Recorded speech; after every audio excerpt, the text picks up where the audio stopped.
Good morning. How are y'all doing? Thank y'all for coming in. Thank you for waiting. I was trying to get myself together, y'all. I thought I was together, but I wasn't. I was not. We are talking about this energy lockdown that is possibly going to happen here in the United States. It's already happening in other countries. And with the way things are going, it looks like it probably will happen. And then I saw that there was a U.S. oil refinery that was burning in Texas. I'm seeing Lovejoy saying that the fire is out. So that is good to hear, but we are still going to get on it because it's quite a coincidence, isn't it? Quite a coincidence. So, an update on the Valero fire is where is it? Okay, so officials are investigating it. An explosion at a Valero refinery in Port Arthur, Texas, triggered a fire on Monday. As officials investigate what caused that incident, officials ordered residents on Port Arthur's west side, including Sabine Pass and Pleasure Island, to remain indoors. They had a shelter in place. That was lifted. I do know that. Crews with the Port Arthur Fire Department responded to the refinery after residents across the mid-country area reported hearing a loud boom, then it, rattling their windows and whatnot. The type of incident is unknown at this time. Authorities reported no injuries. Officials accounted for all refinery personnel, and authorities have not ordered any evacuations.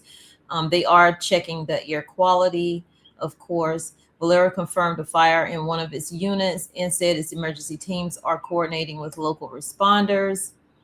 All personnel have been accounted for. Emergency crews deployed additional resources, including a hazmat team.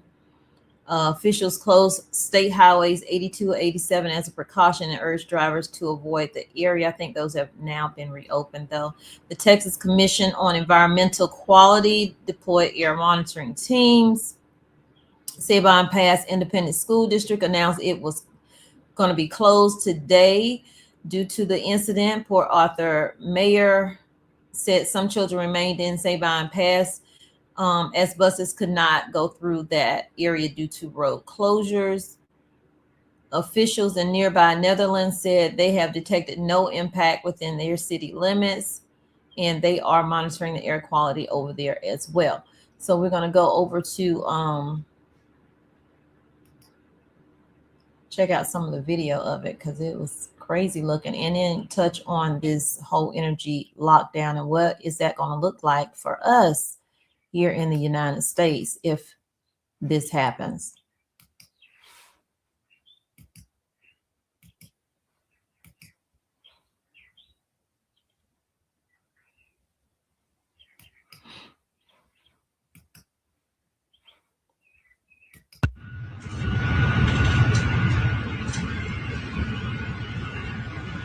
So this is what it looks like 8 hours ago. There's a closed state doors for safety.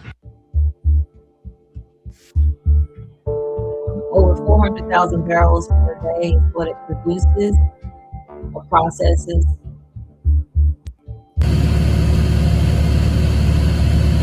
I just think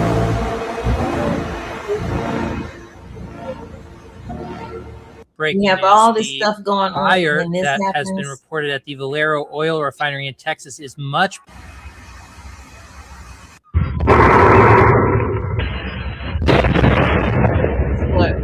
Breaking news out of Port Arthur, Texas, where a massive explosion has rocked the Valero refinery.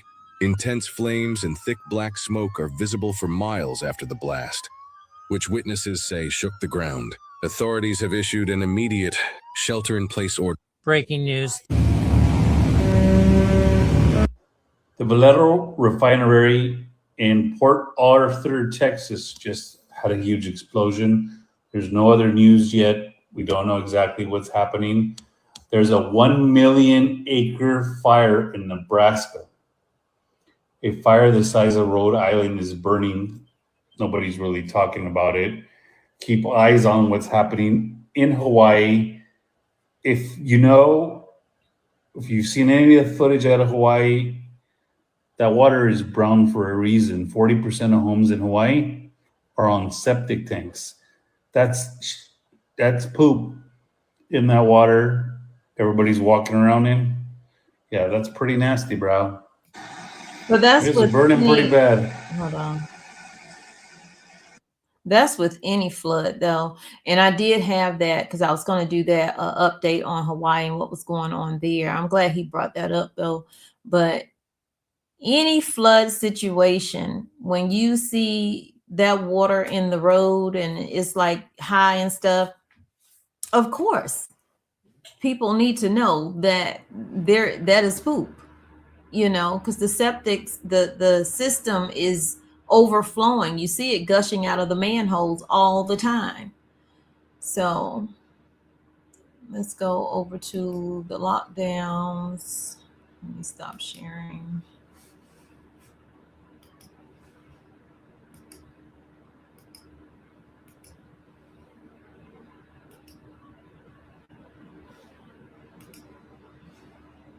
At the same time, we got a lot of breaking news and none of it's good right now.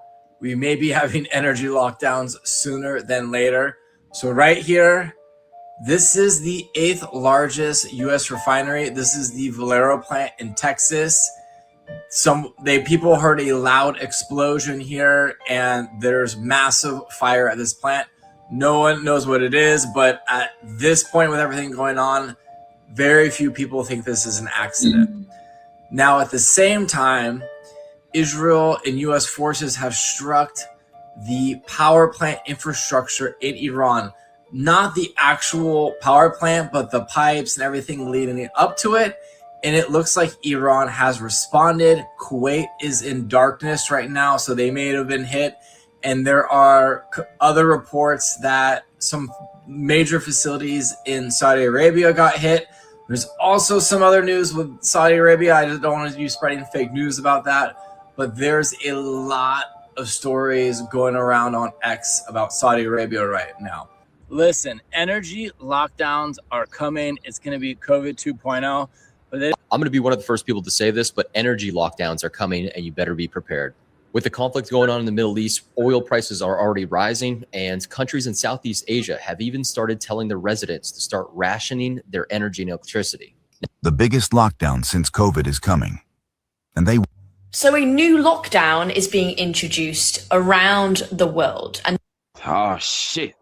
Okay, I don't want to be right about this, but literally the writing is on the wall. We're going to have energy lockdowns. We're going to have fuel rations. It's starting in the UK. It started in Asia. Qatar just had the biggest liquid natural gas facility in the world bombed to smithereens, up to estimates of 17% of how much oil and natural gas can be processed there.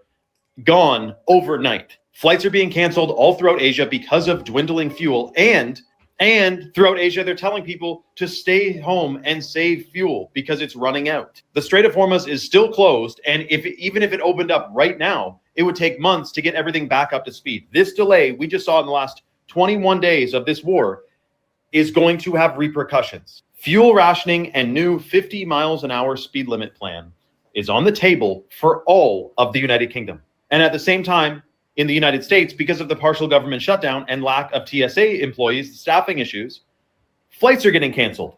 This is going to be a different flavor of what happened in 2020. And I don't want to be right about this, but literally the writing is on the wall.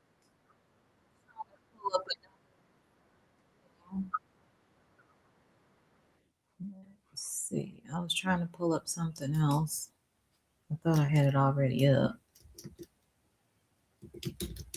The Hawaii update. Okay.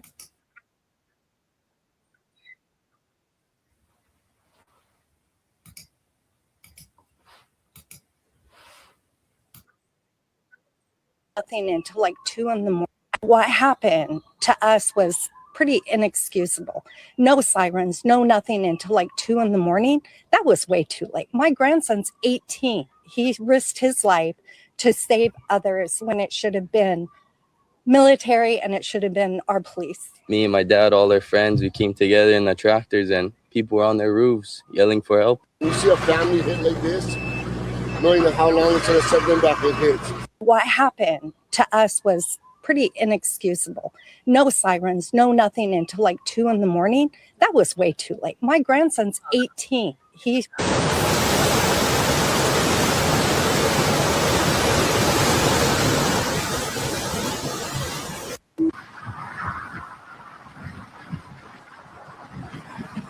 So we left the North Shore this morning after a live recording on the disaster there. Went and got our suitcases and booked a flight out of Honolulu to Maui. And beautiful sights on every direction. And then the rain began.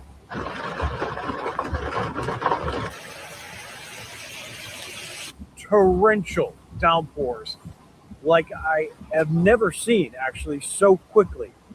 And look at this, just trying to make my way through roadways with rivers and streams and mud flows moving into the roads, following others, trying to stay in the center as much as I can because that's high ground. But you realize just exactly how these Kona lows caused this incredible destruction in these pockets of the Hawaiian Islands when you go through torrential rain like this. And to be honest, I don't know if I'm going to make it out of here to Maui to report. I may have to stay here on Oahu because I have to think that some of this rain that has just been relentless for about 2 hours is causing serious issues in parts of the island. I mean, I'm driving through flash flood situations, white knuckling, trying to follow others and being careful and looking in directions. And yeah, sure, it was beautiful earlier to look at the unbelievable lush mountains with the low fog and the rain. But now it is like monsoon style rain. And that is the scary part about this. And I just think about how the rivers exploded last weekend, and people had to try and get out of their homes, and the homes just destroyed, taken off of the foundations, and everyone's belongings, swept out, and vehicles submerged and then full of mud. This is unbelievable to be able to see it, and it gives you a full, true understanding of the extreme nature of these systems that are coming in. And it's very hard to tell, where is being affected. A sight to see. Y'all, this is absolutely crazy. All the stuff that's happening. So we might as well just do an update because I have to go somewhere, so I won't be able to. Let me see. We need a war update.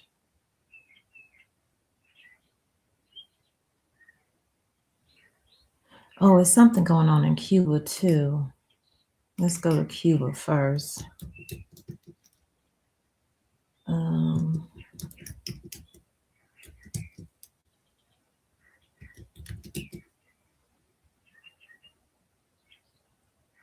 Cuba was without power for a while, so let me share this. I'm gonna have to change my title.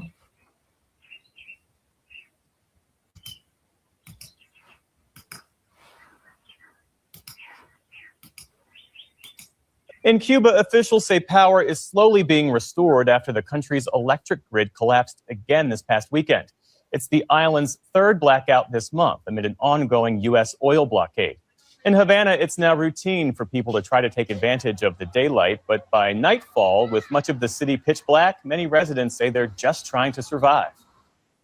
Now with these blackouts, the little food people have spoils, and you don't know what to do anymore. You don't know if you can buy food for a month or for a week or for a day, because you never know when the electricity will Wow, that's crazy. Go out. 1 minute, everything is lit up, and the next minute, everything goes down. Cuba only has affected everything from the price of food where we went to a market today and we're told that everything from rice to cooking oil to onions, that price has all skyrocketed, making life that much more difficult in a country that was already struggling. Most of the people who are driving around are getting gasoline on the black market, where gas before the oil embargo went for about $1.30 a liter. Now it goes for up to $10 a liter. And on top of that, you have these rolling blackouts where there's basically electricity rationing. We're told that depending on the neighborhood, people get only 2 hours of electricity a day. And when they get the power, that's when they have to cook. And they can't store meats. They can't store the chicken. They have to buy on that day what they are going to eat because they can't rely on electricity to keep their fridges going. But despite everything that the people we spoke to are facing, they say, you know, we've lived through hardship before and we will continue to adapt. It's affected everything. It is another night without power anywhere on Cuba, another nationwide blackout, the second in 2 weeks. I'm just making use.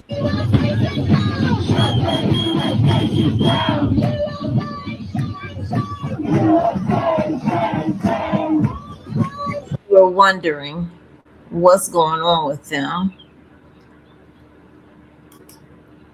It's going to be another seizure of another area for the United States.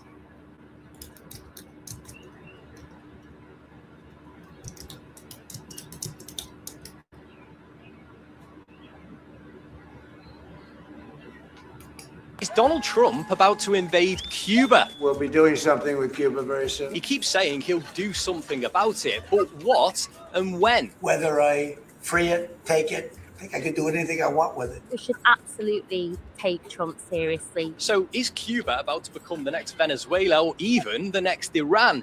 Here's the breakdown with Tyler Anderson.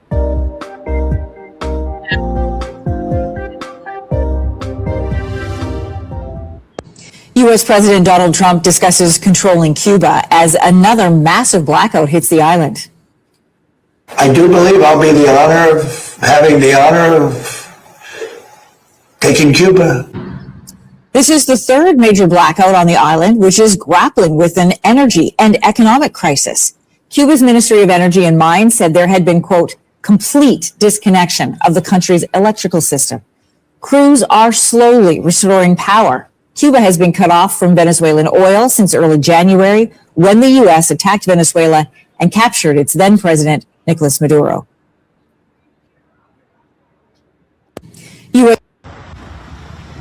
Breaking news just coming in that Donald Trump just gave Cuba an ultimatum. Either you make a deal now before it's too late, or you are going to face the consequences. Not one drop of oil and not one help with financial aid will go into Cuba if they don't strike a deal immediately. For all intents and purposes, Cuba will be completely shut down. But don't you understand what this president is doing as Russia and China have the ambitions of taking over the world? He is securing a fortress around the United States of America by purchasing Greenland right off the East Coast and securing Cuba that Russia can never go in there again. That almost guarantees the safety and the security of all of our families on the East Coast. But did you? And they will always find a reasoning why it's okay for someone to go in and take someone's land. And people wonder why this just happened and why he loves this particular person. Let me stop sharing so I can put it in.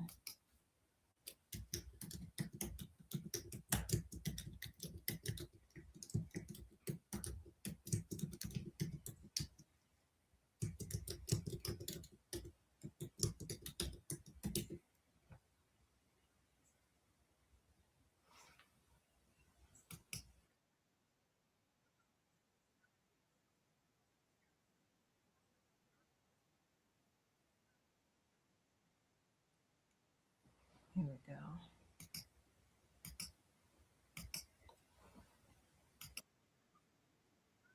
the other side of the White House. On White House grounds. That's according to new reporting from the Washington Post. That statute is planning to be near the ellipse on the other side of the White House from where I'm standing right now.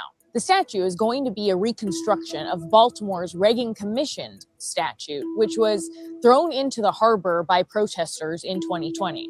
It's not the first time Trump has tried to cement the legacy of Christopher Columbus, who's largely considered controversial for his role in enslaving many indigenous people. During his first term, Trump proposed the creation of a national garden of American heroes with statues of people he considered American legends. On that list, Christopher Columbus. Now, see how all this ties in together.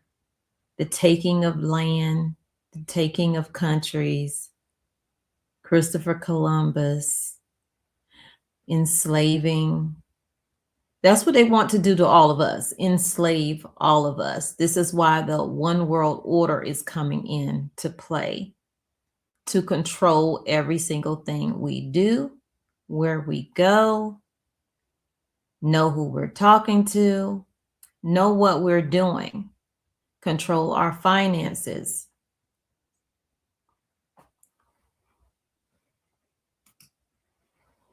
And the Bible does talk about this, you know.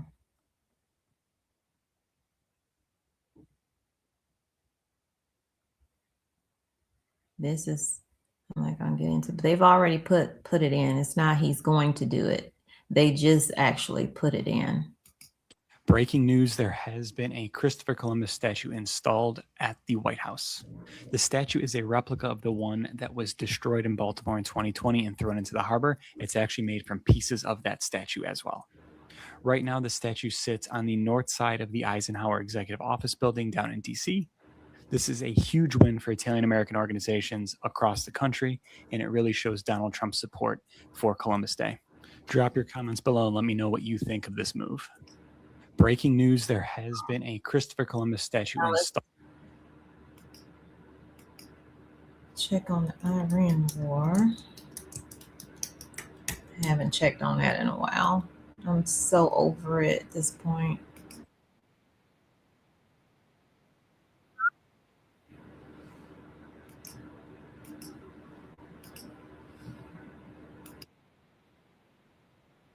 Postponed by 5 amid new attacks in the war against Iran. Tonight, President Trump is telling the Pentagon to postpone by 5 days more serious strikes against Iran's energy infrastructure after surprise negotiations. We have major points of agreement. I would say almost all points of agreement. A major change in tone after the president Saturday threatened to obliterate Iran's power plants if the country did not reopen the crucial Strait of Hormuz within 48 hours. Now, we're doing a 5-day period. We'll see how that goes. And if it goes well, we're going to end up with settling this. Otherwise, we'll just keep bombing our little hearts out. But multiple Iranian officials publicly claim there have been no direct talks. The president saying his special envoy, Steve Witkoff, and son-in-law, Jared Kushner, are speaking with the Iranian regime, though he would not say with whom. I can't. Mr. President, I know you've deployed. Because I don't want him to be killed.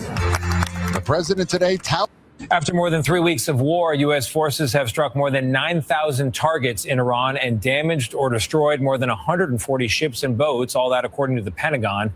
But the Islamic Republic tonight continues to fire back at the U.S. and its allies. Senior national security correspondent Charlie D'Agata has more on the fighting tonight from Tel Aviv.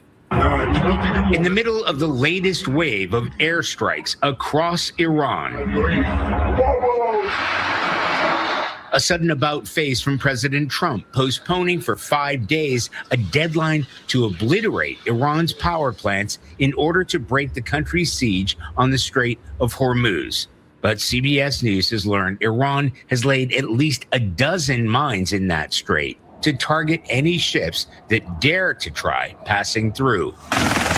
Officials tell us there's been no change in the plans to send thousands more Marines and sailors to the region, in addition to ordering elements of the 82nd Airborne Division, potential ground troops, to prepare to deploy. And yet, despite more than 3 weeks of punishing airstrikes, Iran continues to strike back.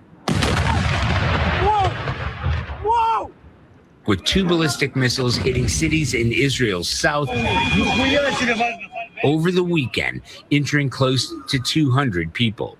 2 strikes within a few hours, raising concerns Israel and U.S. forces may be running low on interceptors as this war goes on. There have been a number of cluster bombs over the weekend, too, even in neighborhoods behind me in Tel Aviv. But over the last 24 hours, it's been a lot quieter, which may suggest Iran is either running out of these missiles or conserving what they've got left. Tony? Well, Day 24 of the Iran update on the Iran war. Let's see.